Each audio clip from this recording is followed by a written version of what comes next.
Counselor, do we have a quorum? Yes, Madam Chair, you do have a quorum. Thank you, David.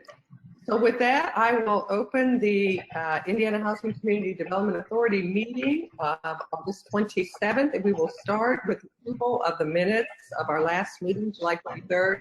Are there any additions, corrections to the minutes? If not, I'll entertain a motion for approval. So moved. Pastrella, so moved. It's been moved and I'll second. it's been moved and seconded. All in favor, say aye. Aye. Opposed, nay. Motion carries and our minutes stand approved. Our next item, real estate. On volume 4% credits, the Al Thomas development, or redevelopment, excuse me, Peter Nelson will be presenting. Peter, welcome. Good morning, board. Yes, this morning I am here to recommend Al Thomas redevelopment for bond volume and 4% credits. This application was the 14th we've received and reviewed in the 2020 bond round. It has a total development cost of just shy of $21 million. They are requesting $12 million in bond volume, $709,653 in LIHTC. They are preserving 170 units of affordable housing. This project is also requesting a $500,000 loan in the Indiana Housing and Community Development Fund. So this project is being developed by Brinshore Development along with the Gary Housing Authority. It's the rehab of an 8-story building in Gary. It will be age restricted, where at least the units will have at least one member of the household be age 55 or older. Project has a mix. It's mostly 1-bedroom units, but there are a handful of studio and 2-bedroom units as well. All units in this project are going to have project-based vouchers through the Gary Housing Authority. So they'll have some rental assistance, which is nice, so they can kind of target some deeper income individuals with these units. The scope of the rehab is including a roof replacement. They're going to do new plumbing, flooring, countertops, cabinets, pretty much all of the standard interior stuff. But they're also going to be reconfiguring some of the units to make sure they meet the accessibility requirements. This project is located just south of downtown Gary, and it's within walking distance of several bus stops, a grocery store, a pharmacy, and the local YWCA. So lots of services and necessities very, very nearby that they can get to. This project reviewed by the real estate staff to ensure it met the criteria of the 2020-2021 qualified allocation plan. Everything looked great, and we are happy to recommend the full amount of bond volume, tax credits, and the development fund loan. I'm happy to take any questions at this point. Thank you, Peter. Any questions for Peter? Peter, we're ready for your resolution. Staff respectfully requests the board approve the following resolution. Resolved that the board approve awarding $12 million in bond volume, $709,653 in annual LIHTC, and $500,000 in development fund to Bridge GHA LP for Al Thomas redevelopment according to the terms of the 2020 AB application round as recommended by staff. Board, we have a resolution before us. I'll entertain a motion for approval. So moved. Second. It's been moved and seconded. All in favor, say aye. Aye. Opposed, nay. Motion carries. Thank you, Peter. Thank you. Next item is our Plymouth Permanent Supportive Housing Supplemental National Housing Trust Fund request. And we have Chris Nevels making that presentation for us. Welcome, Chris. Good morning, board. I am here today to recommend an additional award of $400,000 in housing trusts for the Plymouth Permanent Supportive Housing Project. First, I'll just give a quick recap of what the Supportive Housing Institute is. IHCDA partners annually with the Corporation for Supportive Housing to offer the Supporting Housing Institute. The Institute provides training and technical assistance to help supportive housing partners learn how to navigate the process of developing housing with supportive services to prevent and end homelessness. The teams who graduate from the Institute are eligible to apply for funding on a rolling basis through the Home Program, Housing Trust Fund, and the Development Fund funding sources. Teams can also apply for project-based vouchers as well. So the eligible projects have to meet all the federal requirements of Home and Housing Trust Fund, and they must incorporate the Housing First model, including eviction prevention and harm reduction strategies. And they also are required to offer comprehensive case management services in a manner designed to maximize tenant stability. So one of our projects one of our graduates from 2017 was the Plymouth Permanent Supportive Housing Project, and that was led by Garden Court Incorporated. They submitted an application for Home and Housing Trust funding on January 16th, 2019.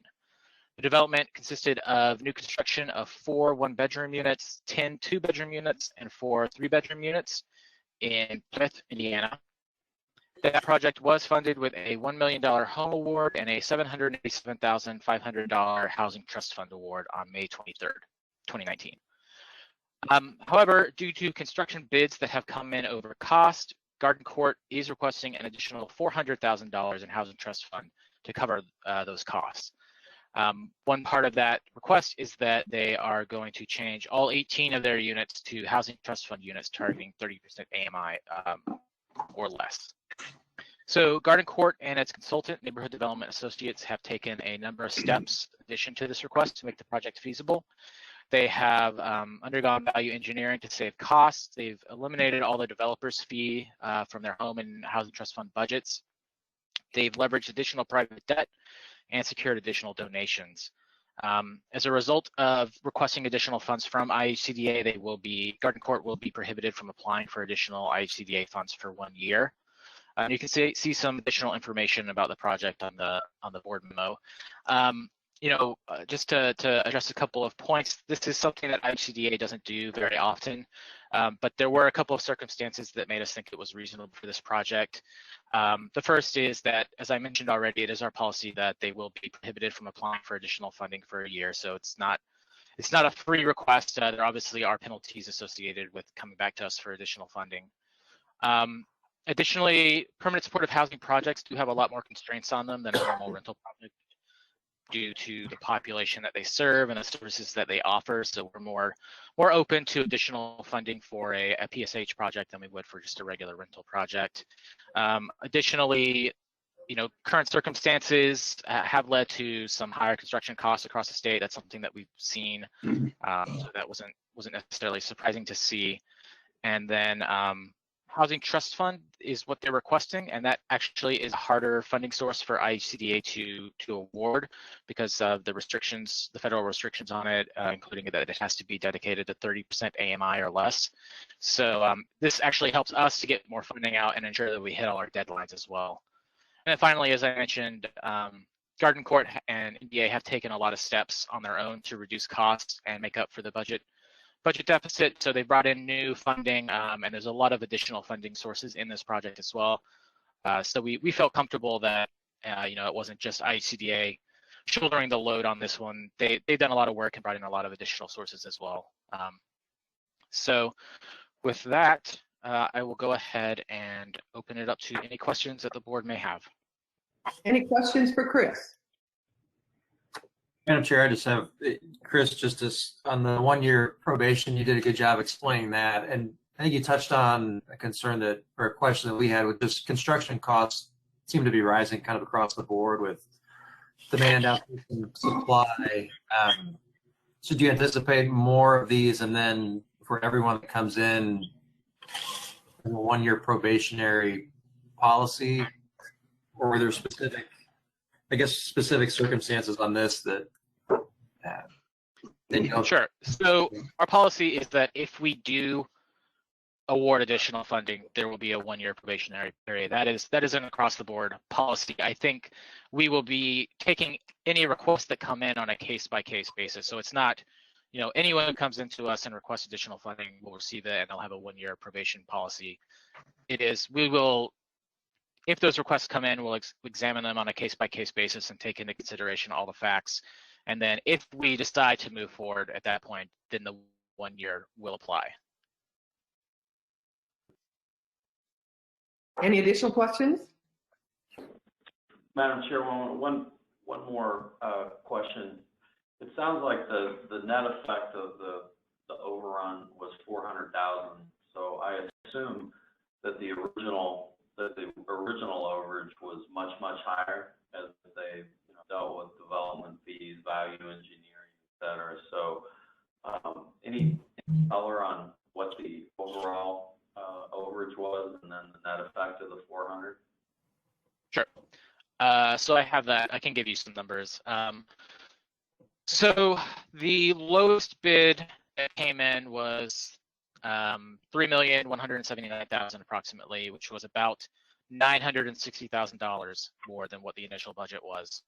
So what Garden Court has brought in after the fact is they reduced their development budget by $60,000. They've revised the scope of the project to reduce the cost by approximately $300,000.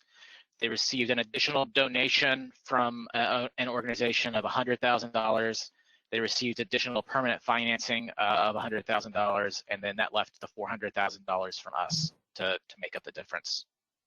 So I guess my point was that it does show that there was quite a bit of effort to bring that gap down to the 400. I just think that's interesting to note. Yeah, this project already had a lot of additional funding sources in it from the beginning, and then they did a good job of kind of supplementing that when the budget came in higher than they expected. Thank you. Any additional questions? Chris, we're ready for your resolution. Okay. Staff respectfully requests the board approve the following resolution. Resolved that the board approve allocating National Housing Trust Fund funding in the form of a grant in an amount not to exceed $400,000 to Garden Court, Inc. as recommended by staff. Board, we have a resolution before us. I'll entertain a motion for approval. Motion for Chair. approval. I second. It's been moved and seconded. All in favor, say aye. Aye. Opposed, nay. Motion carries. Thank you, Chris. Thanks. Our next item is the Anchor Employer Workforce Housing Demonstration Program, and Samantha Spurgel will be presenting for us. Welcome, Samantha. Good morning. So, well, thank you very much. Today, I'm very excited to present our first Anchor Employer Workforce Housing Demonstration Program project to the board. So to provide a very brief background for any member of the public that might be listening, I believe back in May of 2019, IHCDA Matt Rayburn brought the RFP, the request for proposals, to the board for approval to launch this demonstration program to help create public-private partnerships with anchor employers to help invest in workforce housing across the state. We released that RFP to eligible anchor employers on June 3rd to invest up to $4 million with a maximum of $1 million to any one selected employer with non-federal IHCDA funds to help promote that workforce housing. And as required under the RFP, each selected employer was also requested and required to invest $1 million or to invest funding by matching or exceeding IHCDA's investment. So through that unique initiatives, IHCDA was able to select 4 anchor employers to the RFP, the first of which I'm presenting today. Each of those employers were required to participate in a collaborative workshop in November of 2019. And since then, IHCDA has worked with each team monthly to provide technical assistance and report progress to help each team move toward implementation. So with that, the first project to bring to the board is in Orange County. IHCDA is working with OCEDP Investments, Inc., which is an entity related to the local economic development organization in Orange County in partnership with the French Lake Resort, who will act as the developer. they are proposing to build a minimum of 10 new houses in Orange County with the IHCDA investment. Those houses will be sold and mortgage loan funds made available at an affordable rate to individuals who are either employees or prospective employees of businesses located either within French Lick or West Baden, Indiana. So as part of that co-investment, currently, they're utilizing 2 parcels of land of approximately 20 acres in French Lick for the first 10 units. They also have an additional 100 acres, actually just outside of West Baden, where they're currently looking to do a survey and replat those parcels for additional 60 units of workforce housing. So as with the board memo, we did include the term sheet that was put together both with IHCDA and the Orange County partners. So with that, IHCDA will support an open revolving line of credit with OCEDP. I do want to note this is an open revolving line of credit and not a grant to these partners. It'll be made to help cover incurred costs. We do have some detail regarding the revenue waterfall, which IHCDA has worked with the Orange County partners on sort of solidifying those details on how IHCDA will be repaid for its $1 million investment, but also help solidify that revolving loan fund to help continue build this much needed workforce housing. And as a side note, in the RFP response, the Orange County partners did note that I believe they had no new building permits in 2019 or 2018, and so this is much needed investment to really spur this type of housing stock in Orange County. So with that, I will pause and see if anyone has any questions. Samantha, have they done a study down in Orange County in that area for what their actual needs are? And if so, what does this do to address them? Like what percentage or, you know, out of the total amount of units or houses that are needed, you know, how are we making an impact? We know they need them, but do we know what this does for that area? Certainly. So both French Lick Resort and Cook Medical did a survey with their employees, trying to determine how many employees actually lived both within Orange County or that traveled to Orange County. And they found that many of their employees did not live in Orange County, but wanted to live in Orange County. And even as we have continued through the time period dealing with COVID, through our continual technical assistance, both those employers have worked with their employees and continued to market for this housing, and there's still a high demand. As part of our continued technical assistance through the latter half of this year, we really will be working on detailing out that marketing plan to ensure that we are building and selling those units, and we are phasing that project so we are not building and just having empty lots. But through their survey, there was a high demand for this type of housing, really around the $150,000 to $160,000 mark for workforce housing. Any questions from board members? Madam Chair, thank you. Oh, thank you, Samantha. I noticed this is a fantastic project. Just, on the renewal side, they come back and renew or extend on any anniversary date, if that's right, for another year. Will that come back to the board, and then is there a limit to the number of extensions that they can request under the term sheet? It's a good question. I'm not actually quite sure if it would need to come back to the board. It's certainly something that we can discuss. In terms of how many times, I think part of what we hope to really work with the team on is ensuring that we have created the baseline for that revolving loan fund to be so the partners who have invested into the fund can create some sustained local sustainability with their project, and then IHCDA can either continue to provide that technical assistance and best practice assistance, but perhaps may not, the investment that IHCDA has created may not be needed at that time. Hey, Mark, this is Jake. Any additional? I do think the delegation authority to the director allows for a renewal. And since it's specifically in the board memo, that would allow us. I don't think we'd have to go back to the board because of the delegation authority, and because it's specific in here about doing a renewal.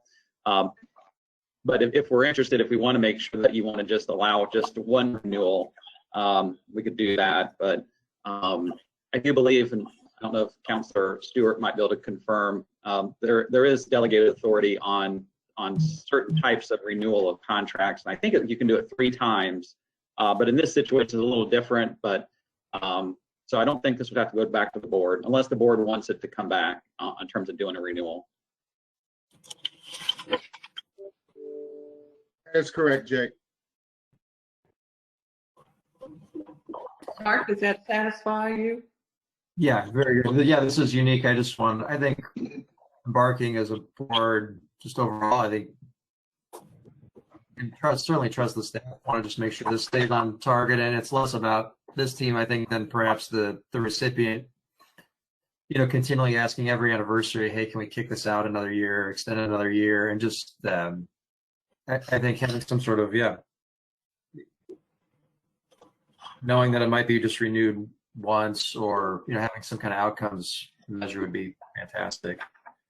And I think, Mark, on the comment on outcomes, part of the ongoing technical assistance has really focused on metrics, so we can report back to the board not just on production but on the actual impact in Orange County and on those employees.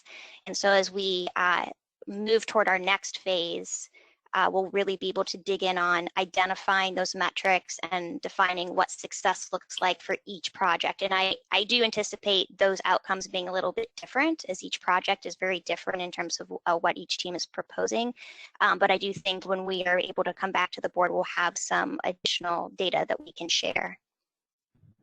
Fantastic. Hey, the last thing, just from a risk, maybe a money management perspective, less a question, more just a piece of advice. We've had really good luck using bank trustees to hold funds like this, where we're like, rather than a staff person be responsible for making a disbursement or having those funds held at like a recipient level.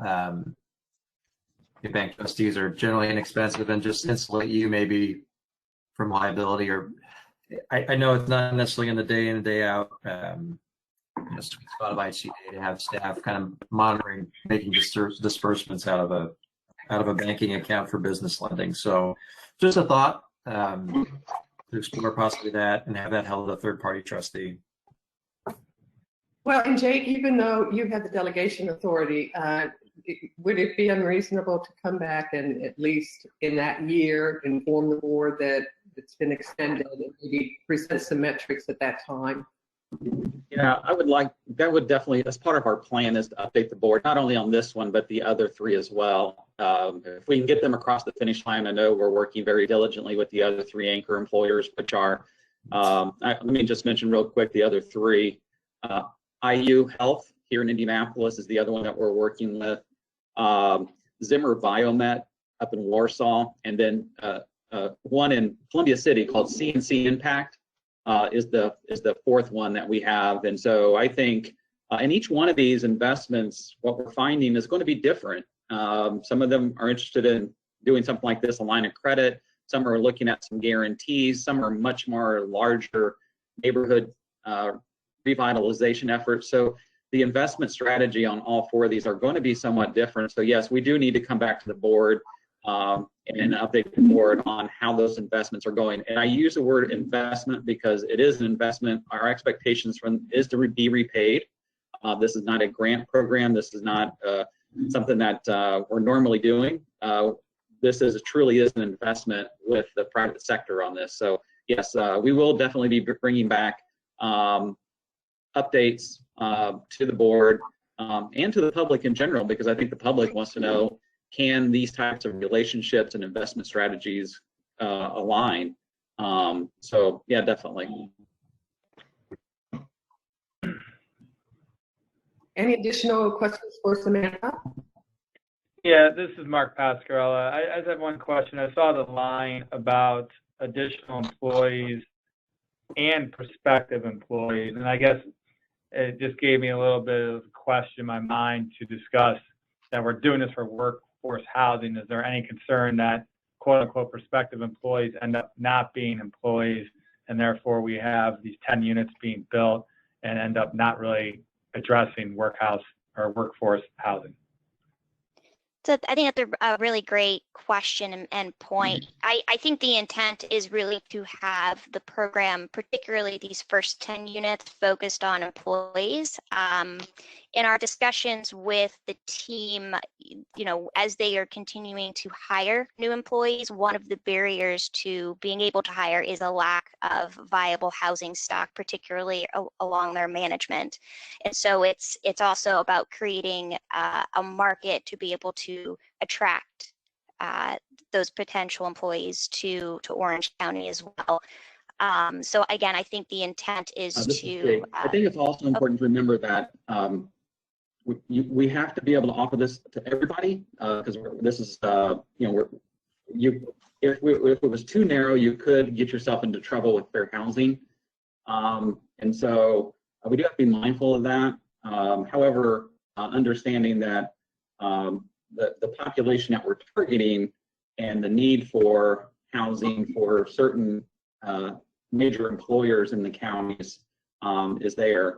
And that's kind of how we've structured it. However, it is open to anybody, Mark, to your point, because this is a choice, and fair housing does play a role in some of this in terms of how we design this. Okay, and I guess that goes back to the point of coming back to the board, because obviously we're looking towards trying to provide housing. I know fair housing and working with the workforce development, but I would be curious to see if in a year how this is working out as far as for what our intentions were. Well, Jake, you'll put it on your calendar to come back in a year if you renew, correct? And then update us, and probably update us before then also. Any additional questions for Samantha? I just have one quick one, and it sounds like these are single-family residential units. I assume this program would allow these units to come in all forms, whether they be townhomes, a condominium building. I mean, is there any restriction on it having to be single-family lot-type units? No, so there's no restriction on housing type. It's really going to be dependent upon the parcel itself, the infrastructure, and then the marketability of those units. And I will say each employer is approaching this program differently in terms of housing type. And so, this team is really focused on housing for purchase. Some of the other projects I'll be presenting, hopefully later this year, will be focused on rental housing or a mix of housing for homeownership and housing for rental. So it really runs the gamut depending, again, on that market and depending upon the needs of the workforce. Okay, good. Thank you. Any additional questions for Samantha? Samantha, do you have a resolution for us? Yes, ma'am. All right. Staff respectfully requests the board approve the following resolution. Resolved that the board approve awarding an open revolving line of credit in an amount not to exceed $1 million to OCEDP Investments, Inc. under the Anchor Employer Workforce Housing Demonstration Program as recommended by staff. Board, we have a resolution before us. Is there a motion for approval? We'll move for approval. I second. It's been moved and seconded. All in favor, say aye. Aye. Aye. Opposed? Nay. Motion carries. Thank you, Samantha. Thank you very much. Welcome. All right, we're going to move into community programs, and our first presentation will be by L.B. Hilton regarding emergency solutions grant for fiscal year 2021 allocation. Welcome, L.B. Good morning. Thank you so much. Yeah, my name is Elby Hilton. I'm the Director of Community Services. Our division oversees funding and resources to prevent and end homelessness across the state. And we cover every county except for Marion. So I'm going to present first on our Emergency Solutions Grant funding. This is ESG, which is a federal formula grant that is administered by HUD. The allocation is created according to population and some other demographic features to eligible jurisdictions nationwide. IHCDA is a designated recipient for Indiana, and the award that we receive covers every county but Marion, which is covered by a different entity. We have a method of distribution that recognizes 3 categories of activities. Those are the shelter program, the outreach program, and the rapid rehousing and homeless prevention program. For the shelter program, this component provides operational dollars for shelters and provides assistance to those who are living within the shelters. The outreach program is what it sounds like. It's for qualified organizations who can provide case management and outreach services to individuals who are experiencing homelessness and living on the streets. And the rapid rehousing homeless prevention program is to help rapidly rehouse individuals and families by providing them short-term and medium-term rental assistance, financial assistance, and funds to help prevent individuals and families from experiencing homelessness. For our 2020-2021 allocation, we had an RFP process that was conducted in May of this year. We received $3,934,320 for our allocation. And as you can see in Table A, we have a recommendation for how those should be distributed. And I'd like to point out that we have about $145,000 that we have that can be used for budget modifications or other services as needed throughout the program year as the need increases. Each response to the RFP was reviewed utilizing a scoring tool that is actually built into the application, and it assigns points based on criteria, and those include board of director involvement, financial management, partner services, and coordination. This year, we received 52 responses for the shelter funds, 5 for outreach, and 13 for the rapid rehousing homeless prevention dollars. And with this, 5 shelter programs received a one-time rapid rehousing fund to support exits from shelters to permanent housing. The way we award funding is based on some HUD and IHCDA recommendations. So we have caps on the different types of funding available within this program. For the shelter program, there is a cap of $60,000 for current subrecipients, and for new applicants, we have a cap of $25,000 that they can apply for. For outreach, the cap is $50,000 for current subrecipients, and for new applicants, it's $25,000. And then for the rapid rehousing homeless prevention program, the cap is $250,000 for current subrecipients and $50,000 for first-time requests. I will take any questions at this time. Are there any questions for Elby? Elby, just one. Did anyone get recommended not to be funded, or did everyone who applied get an award? I don't believe we had anyone who was not awarded. Let me look quickly at our list here. No, I think everybody who requested, we recommend they were awarded. It's like a really complicated formula to get all these dollars parsed out by these various formulas. That's down to the penny in some cases. Nice job. Thank you. Any additional questions for Elby? I do have one question. Knowing that we're in such a unique time due to COVID, et cetera, it appears then we have roughly $1.9 million left. What is the plan then, understanding we're in unique times, to get the of that money out throughout the state to help all these various organizations? That's a great question. And just so the board is aware, we received some additional CARES Act funding for ESG that we're using for individuals who are specifically affected by COVID-19. We have 2 different allocations, one that we're currently working through that's about $13 million and an additional $18 million that we're creating a plan for today and tomorrow. So you'll probably see that plan come through and some updates on that very soon. So we do have a plan for specific individuals affected by COVID-19, and we focus a lot on that rental assistance need and the homeless prevention need. with those funds. So with the regular ESG dollars, what we would probably do with that is make sure that there's a focus on those who are not affected by COVID-19 because we have that set aside. But certainly our team is working on a plan for those funds as well and is pretty good at pivoting and managing the funds to make sure that people are using them appropriately and quickly. I know that's a big goal that we have for this year. I hope that answers your question. Yes, thank you. You're welcome. Any additional questions for Albie?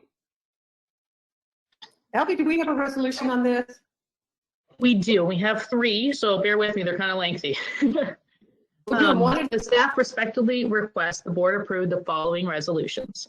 Resolved that the board approve awarding an allocation of 2020-2021 program year emergency solution grant funds in an aggregate amount not to exceed $2,031,405.28 for the shelter program to organizations set forth in Exhibit A as recommended by staff.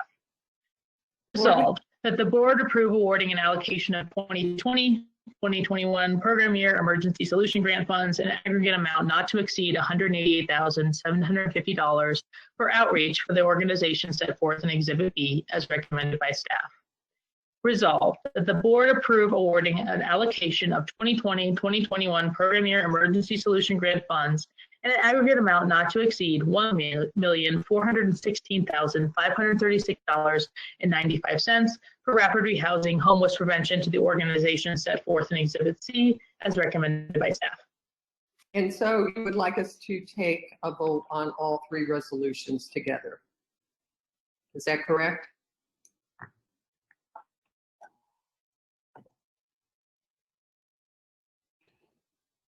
Madam Chair, I'll be happy to move all 3, whether we vote individually or collectively. I'll leave that to council, but this is Mark Woolner, happy to make a motion to approve the 3 resolutions. Mike Schotmeyer, I'll second the motion. It's been moved and seconded. All in favor say aye. Aye. Opposed, nay. Motion carries. Thank you, Albie. And I believe you also are presenting our Housing Opportunities for Person with AIDS 2021 program year funding allocation. Okay, sorry, I was having some technical difficulties. Are you ready for the HOPWA one? Yes, ma'am. Okay, thank you. All right, so the second memo that we have is the Housing Opportunities for Persons with AIDS 2020-2021 program year funding allocations. This program stands for HOPWA, which is a formula grant provided by HUD as well, and it's for low-income individuals and families who are living with HIV or AIDS. The funding is used for long and short-term rent, mortgage assistance, utility assistance, facility-based assistance, housing information, supportive services, permanent housing placement services, and a small allowance for administration operations. At the end of our 2018 program year, 385 Hoosiers living with HIV were served by this program, which represents a 14% increase from the previous program year. For the 2020-2021 program year, we received $1,591,363 from HUD, which is an increase of about 8.5% above the previous program year. HOPWA applicants were reviewed as part of the application process in order to ensure applicants who were selected met a basic threshold criteria created by our team at IHCDA. And that includes a designation as an Indiana State Department of Health Care Coordination site. Allocations that we recommend are determined based on the amount of funding requested, previous program success, epidemiological figures from ISBH, and the amount of households that were served, and the funding availability. So we have several things for you to reference in our board memo. The first is Table A, which lists the amount of funds requested and our recommendations for those awards. Exhibit A contains a map showing the regions recommended for funding. And Exhibit B contains a list of the total number of individuals living with HIV or AIDS per region.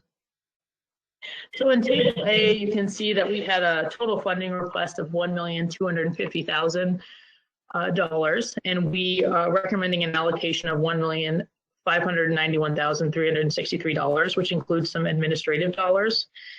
We have previously been asked why we increase the amount from the request, and that's because we want to make sure that we allocate all the funds according to our con plan and top of this, we do see that when HUD provides us additional dollars, that means that they see an additional need in our state, and we want to make sure that funding is available to those organizations.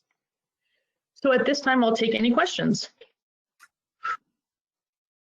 Are there any questions for LB? Sorry, just one on We're ready. the capacity of like a Jeffersonville LB who asked for 25,000 but are getting like 7 or 8 times that. Totally understand we want to put all the funding out, but your team is giving them the TNTA to support their ability to distribute kind of that much money, for example? Yeah, that's a great question. We do monitor these funds and make sure that folks are spending them in a timely manner. And when they're not, we discuss a reallocation or a budget modification.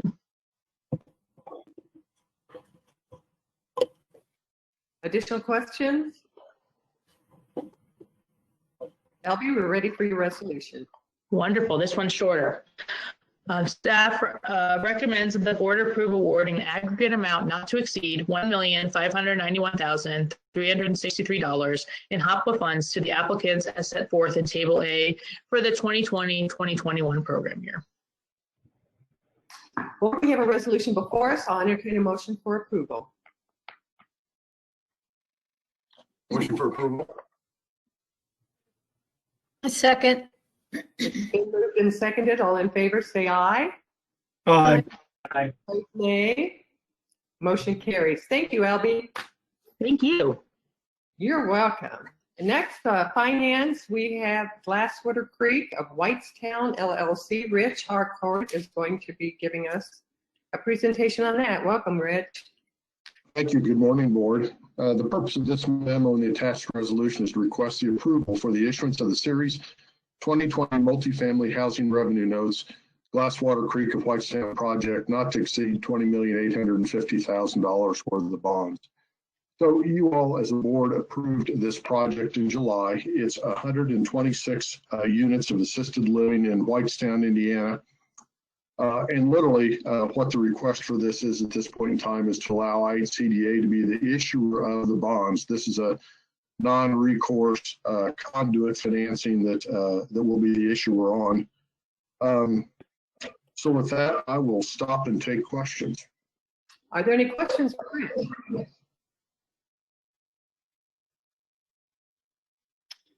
Rich, do you have a resolution? Thank you, Madam Chair.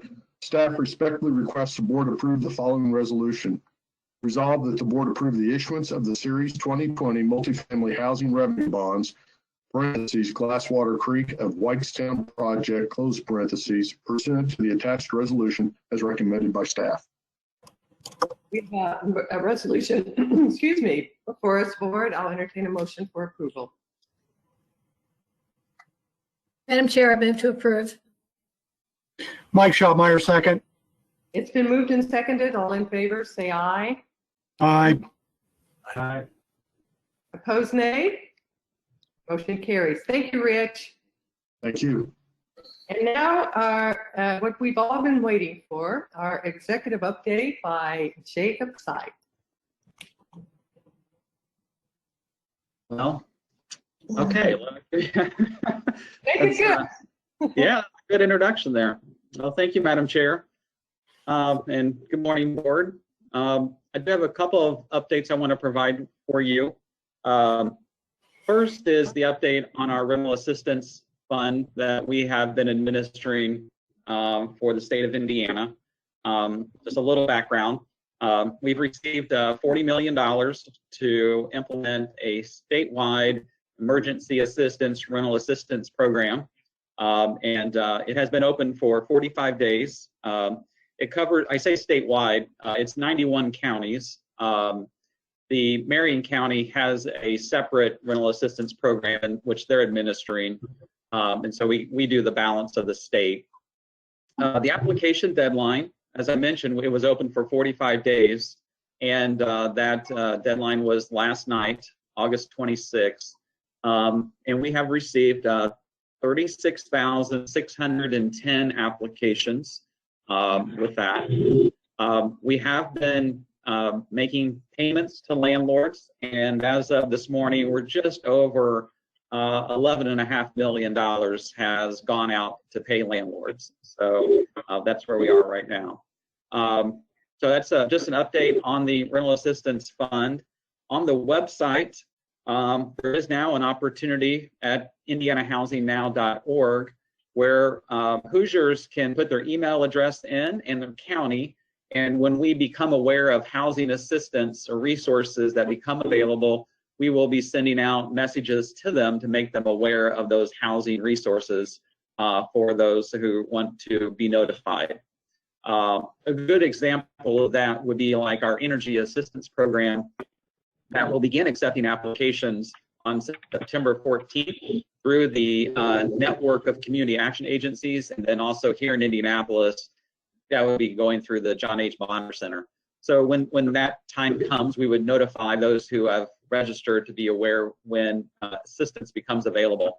Another example might be if our housing choice vouchers in certain counties becomes available, we would want to send out a notice to those who sign up during the pandemic to make them aware of when housing resources become available. So that information is now available for Hoosiers on indianahousingnow.org.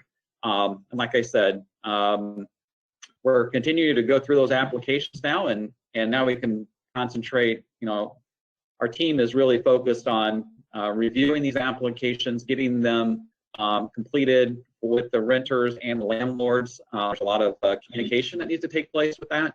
So team's doing great work, obviously, in getting those applications turned around, and hopefully we can get this continue to move like we are in terms of getting the dollars to provide rental assistance. So just real quick on amount of assistance that we are providing, we're providing $500 per month for 4 months, and that can be arrears or that could be going forward, but the maximum is $2,000 per household. So that's an update on the rental assistance fund program that we have.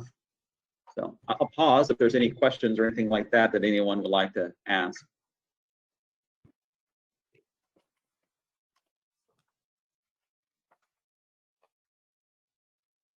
Okay.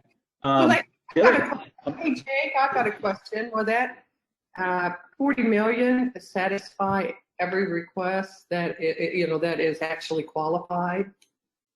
I think we're going to be a little bit short on the amount of applications that we have and the amount of funding.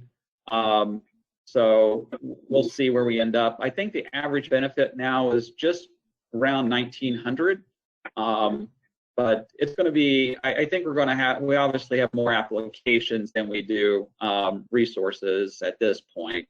But as we go through the applications and we start to see understand a little bit more on the average benefit and everything like that, we'll be able to have a better idea on where we are and how many people that had submitted an application that were eligible we weren't able to assist. But thank you. Yeah. As you're aware, during the pandemic, delegation authority was provided to me, the executive director, to make funding decisions or other types of decisions that normally would have to go to the boards for approval that was specifically related to COVID-19. And since the last board meeting, I haven't taken any action since then. So at this time, I'm not asking for an extension on that delegation authority. So I think we'll just let that expire today. There is one more program that we have where we do have some CARES Act money that we need to award. And LB was talking about the ESG, the Emergency Solutions Grant. But that should be aligned pretty well with our September board meeting in terms of that. So at this point, I don't see any need for us to do another extension on the executive director delegation authority. So no action needed at that. So the other item I just want to mention is the Indiana Housing Conference was held on August 14th. And this year, this was done virtually. And as we have done previous years, it's a partnership with the Indiana Affordable Housing Council. Part of that, usually we have a luncheon, but this year for the Lieutenant Governor's Excellence in Affordable Housing Awards, it was all virtual. I do want to just touch base and just inform the board of the awards that we did make. And there were 4 categories on developments.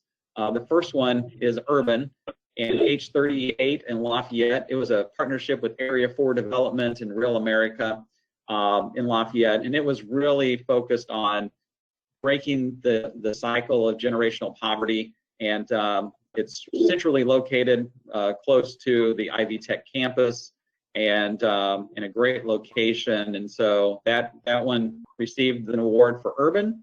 For rural, Camp and Quarters and the Windsor, which is in Rushville. Rushville was also a stellar community, and both of these buildings are historic and really right in the heart of this downtown of Rushville. And being able to preserve these historic structures with partnerships that they had with the Southern Indiana Housing Community Development Corporation and Milestone Ventures, it's great. Not only did we create affordable housing, but we also preserved the history and the culture right there in the heart of Rushville. So really proud of that development.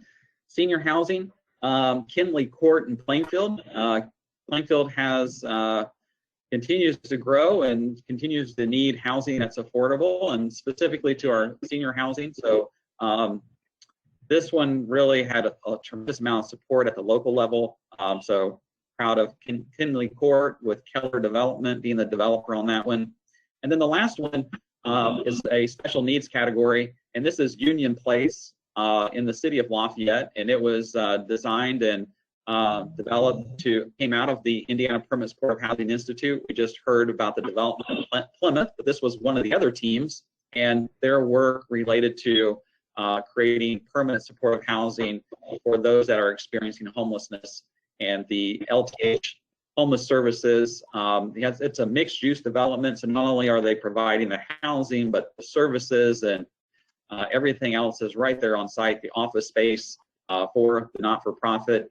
And just talking to them a little bit more about this, how they've been able to adapt during the pandemic, which was not part of the plan, but they built a built environment, and the plans that they had in place was able to be adapted to continue to not only provide permanent supportive housing, but also address some of the homeless issues there in Tippecanoe County on that one site as part of a mixed use development. So with integrating those social services that were really needed. So a great example of a development that came out of the Indiana Permanent Supportive Housing Institute, and the positive impact it's having not only in Lafayette, but during some of these trying times that we had. So just real quick, the last one, we do a partnership with the Indiana Affordable Housing Council, and that's an award to the Outstanding Resident Volunteer Award.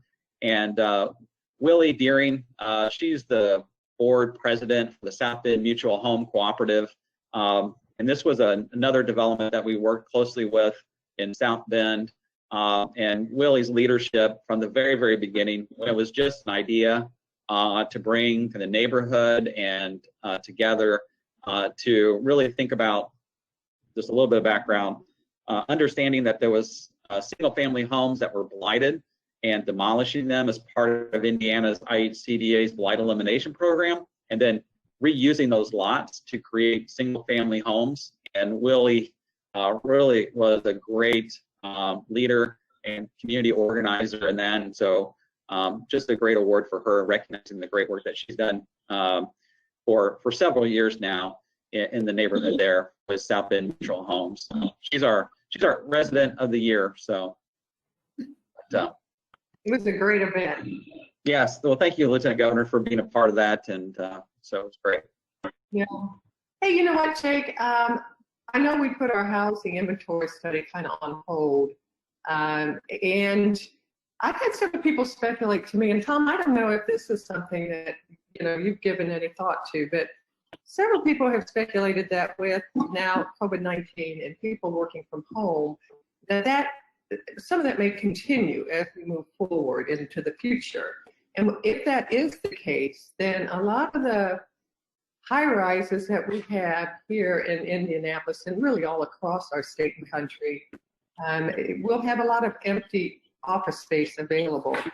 And several people, Realtor, mentioned maybe that is something we need to think about in the future, is that potential empty office space, and how do we convert that to perhaps living space, because there is such a need for housing inventory throughout the state.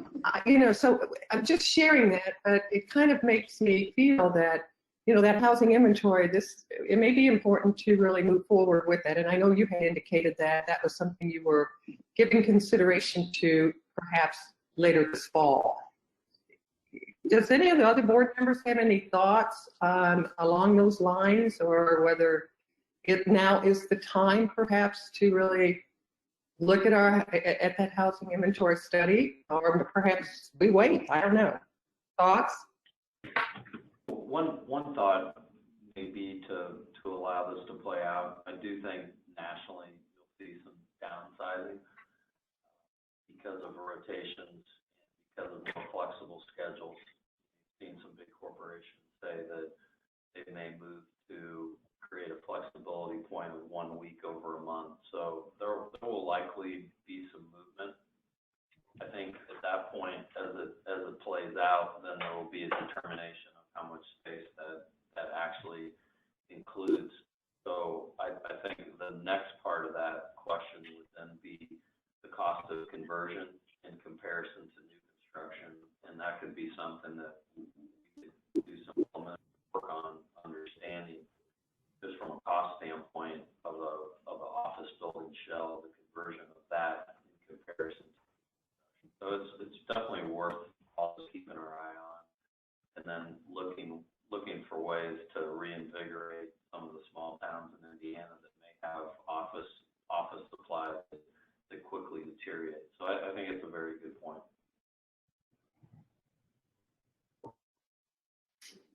Is there any other business to come before the board at this time, or any questions for Jay? Just a reminder that the next board meeting will be on September 24th, 10 a.m. Eastern. It will also be a virtual meeting as well. So just a quick reminder on that. So. Madam Chair, this is David Stewart speaking. I just want the board to know that after this board meeting, there will be 2 documents going around for signature. One for the entire board, which will be the Glasswater Creek resolution will be coming around for all board members to sign. And that's the only document that all board members will have to sign this time. We don't have 4 or 5 going around like we have in the past. And the minutes will be coming around, Madam Chair, for you and Jake to sign. Those will be coming around within the next 30 minutes. Thank you, David. Thank you. Any additional business to come before the board at this time? Mike Schotmeyer moved for dismissal. All right. Is there a second? It's been moved and seconded. All in favor of adjournment, say aye. Aye. Aye. Opposed, nay. And we stand adjourned. Thank you, board. Have a great day. You as well. Thanks.